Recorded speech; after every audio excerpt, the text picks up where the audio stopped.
l'armée ukrainienne s'est retirée de la ville d'Avdiivka, dans l'est du pays, pour épargner ses soldats, concédant à la Russie sa plus grande victoire symbolique après l'échec de la contre-offensive lancée par Kiev l'été dernier.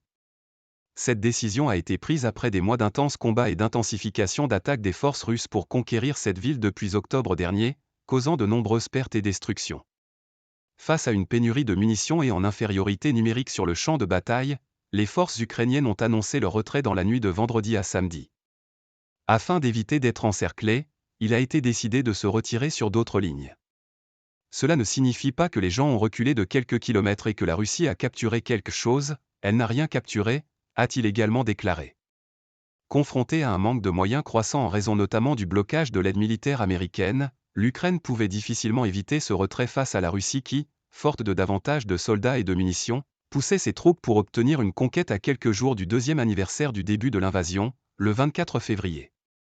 Dans la situation où l'ennemi avance en marchant sur les cadavres de ses propres soldats et à 10 fois plus d'obus, c'est la seule bonne décision, a déclaré le général ukrainien Oleksandr Tarnavski, qui commande cette zone, dans un message publié sur le réseau social Telegram la nuit de vendredi à samedi. Les forces ukrainiennes ont ainsi évité l'encerclement, près de 7 cités industrielles largement détruites, a-t-il assuré. Il s'agit d'une première grande décision du nouveau commandant en chef des armées ukrainiennes Oleksandr Syrski depuis sa nomination à ce poste le 8 février. Il l'a justifié par la volonté de préserver la vie de ses soldats.